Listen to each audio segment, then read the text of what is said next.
Magandang umaga, Pilipinas! Magandang umaga, lungsod ng Baliwag. Para sa ulo ng mga nagbabagang balita.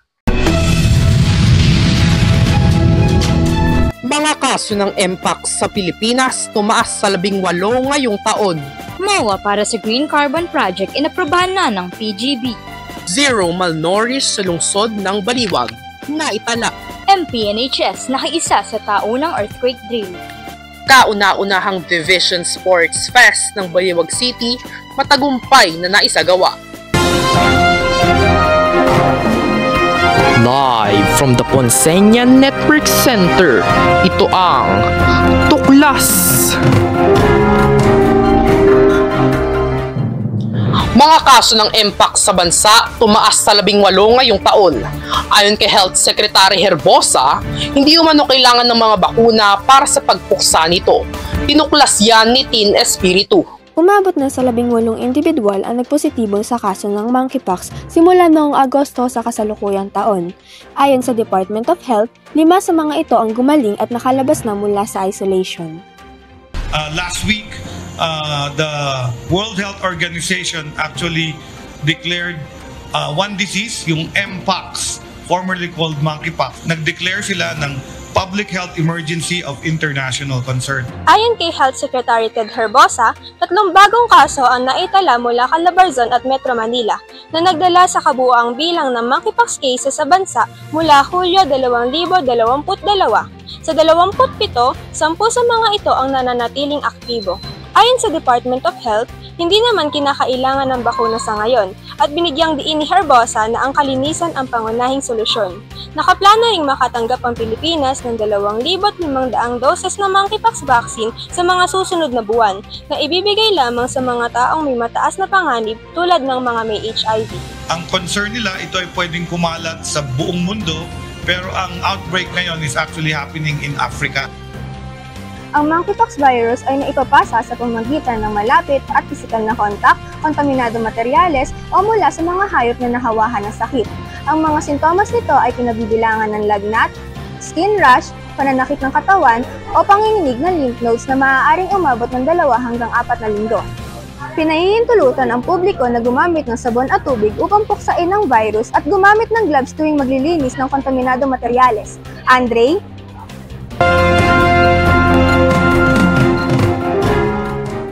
Nilagdaan na ng Provincial Government of Bulacan o PGB ang Memorandum of Agreement o MOA kasama ang Aluma Energy Management Solution at Green Carbon Incorporation. Para sa Green Carbon Project, kaagapay ang DA para sa Province-led Agriculture and Fisheries Extension System o PAFES. Tinutukan yan ni Rayhan Flores.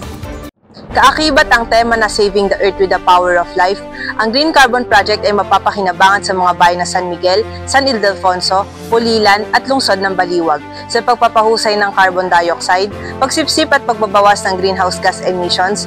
Ang bawat bayan ay may 200 hektaryang rice area na pagpupunlaan ng mga magsasaka upang matulungan silang magkaroon ng karagdagang income sa pamamagitan ng kita mula sa carbon credit. Habang ang DA naman ay tutulong sa pagpaplano, pag-invest at pag-i-implement at pagmamonitor ng mga prioridad sa proyekto sa lalawigan sa pamamagitan ng PAFES. Papalakasin nito ang pakikipagtulungan sa PGB na magsisilbing extension hub na nagsusulong ng mga plano at programa para sa agrikultura, pati na rin ang pagsasaayos ng mga aktibidad para sa mga lokal na magsasaka at mangingisda.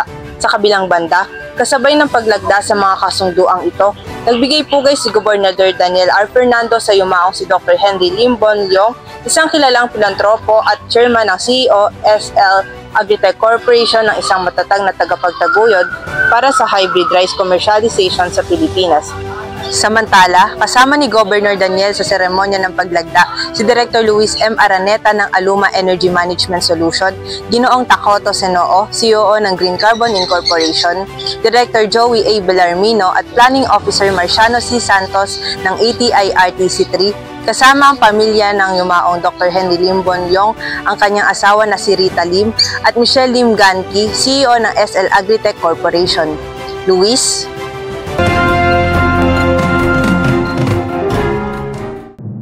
Idineklarang zero malnourished ang lungsod ng Baliwag kasabay ng pagkamit ng unang pwesto sa nutrition rankings sa buong Bulacan. Tinuklas yan ni Sean Casimiro.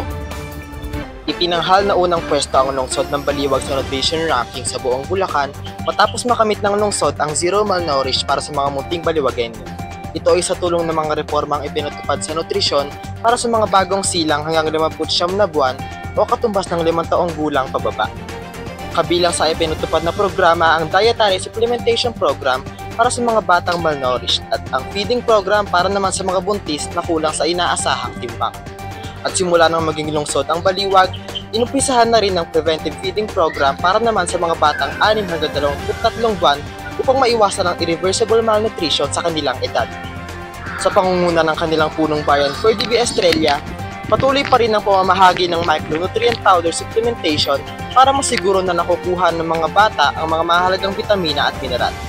Lubos na pinaigting din ang Latch on Baliwag, ang kumpanya sa mga ina para sa pagpapasuso o breastfeeding sa mga bagong silang na sanggol. Bilang tugon din sa pagtaas ng bilang ng mga batang overweight at obese, nilunsad na Mayor Ferdy Estrella ang pagkakaroon ng community playground sa mga barangay, public elementary schools at lalong Pinoy sa High Five Caravan sa barangay upang maikayat ang mga bata at kanilang mga pamilya na magkaroon ng active play. Nagsimula ang proyektong ito nakaraang taon at ang 23 public elementary schools at 7 daycare centers ay nalagyan ng laruan. Samantala, ang pinakabagong proyektong ikinasa ngayong taon ay ang mobile kusina na naghahatid ng hot meals sa mga barangay na nasa lanta ng kalamidad o sakuna. Sa mga regular na araw, naghahatid naman ito ng mga libreng almusal at nutripacks para sa mga bata, buntis at mga senior citizens tuwing High Five Caravans sa barangay. Andre?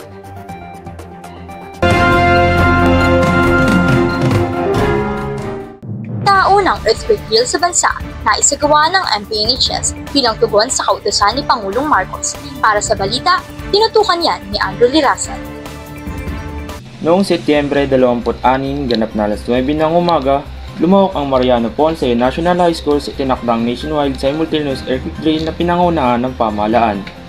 Ang pangunahing layunin ng drill ay upang handa ang publiko sa posibleng pagyanig mula sa The Big One, isang lindol na maaaring umabot sa magnitude 7.2 na dulot ng paggalaw ng West Valley Fault sa Luzon. Ang drill ngayon taon ay pangatlo na isinagawa na bahagi ng programang may layuning mapalakas ang kaalaman at kahandaan ng mga komunidad sa pagharap sa mga sakuna. Regular na nagsasagawa ang Office of Civil Defense ng mga drill kada quarter upang matiyak na ang lahat ay handa at may sapat na kaalaman sa mga tamang hakbang na dapat gawin sa oras na sakuna. Sa pamamagitan ng ganitong aktibidad, inaasahang mas magiging matatag ang paaralan at komunidad sa inaharap ng mga panganib. Kabilang nito, ayon sa School Disaster Risk Reduction and Management Office, Officer in Charge si Ronnie Reyes, kinakailangan pa umano ng masusing pagpapabuti pagdating sa mabilisang tugon ng mga estudyante sa oras na tumunog ang kampanilya na isang kabatiran ng lindol. Sa earthquake drill, aside doon sa preparation ng bata, isa binibigyan natin ng importance yung bilis ng kanilang response doon sa kanilang pagpunta sa evacuation area. Katulad nitong nakaraan, nandun pa rin tayo sa 8 minutes, rather slow. The idea is we have to come up with at least 3 minutes nga. Kasi 1 minute lang naman yung siren sounds, di ba? After 1 minute, dapat in a minute, nasa evacuation na sila. Kaya lang, siyempre, hindi mong takbo, no? Safety pa rin yung kailangan natin. Binigyan din ni Reyes na ang paaralan at patuloy na magsasagawa ng mga naturang drill, kabilang na ang mga biglaan o unannounced para sa igirang pagpapabuti sa kaalaman at aksyon ng mga mag-aaral. Andrew Lirasan para sa Tuklas. Kauna-una ang Division Sports Fest sa lungsod ng Baliwag tagumpay sa pagsasama-sama ng mga guro. Para bigyang mukha ang balita, narito si Bert Cabantu. Formal na naisagawa ang kauna-unahang Division Sports Fest ng School City of Baliwag na naglalayong ipagdiwang ang National Teachers Month. Ang mga palaro ay ginanap sa iba't ibang paaralan sa lungsod kabilang na ang Mariano Ponce National High School na nilawkan ng mga piling guro sa iba't ibang paaralan sa sekundarya at elementarya sa lungsod ng Baliwag. Ang nasabing Sports Fest ay sinimulan sa isang masiglang opening program sa Baliwag South Central School na pinangunahan ni Schools Division Superintendent Rowena T. Kiambao. Sa kanyang mensahe, binigyang din niya na ang kahalagahan ng kalusugan ng mga guro, partikular na ang kanilang pisikal, mental at spiritual na kondisyon. Ibinahagi rin niya na ang nasabing sports fest ay bahagi ng mga inisyatiba ng dibisyon upang suportahan at pasiglayin ang mga guro sa kanilang profesyon. Pagkatapos ng pambungad na programa, nagsimula ang mga paligsahan sa basketball, volleyball at badminton na ginanap sa Mariano Ponce National High School at Sabang Elementary School. Umalob sa mga paligsahan ang mga piling guro mula sa elementarya at sekundarya na nagpakita ng kanilang galing at mga talento. Inaasahan ang mga susunod pang aktibidad na magpapatuloy sa buong buwan bilang bahagi ng pagdiriwang ng National Teachers Month na naglalayong kahalagahan at ipakita ang suporta sa mga guro ng Baliwag. Mula sa buong puwersa ng programang Tuklas, iyan po ang mga balitang aming tinutukan sa araw na ito. Ako si Andre Salazar. Patuloy na tumutok at sumadami sa pagtuklas ng mga dekalidad na impormasyon. At mga katuklas, 82 days na lang, Pasko na!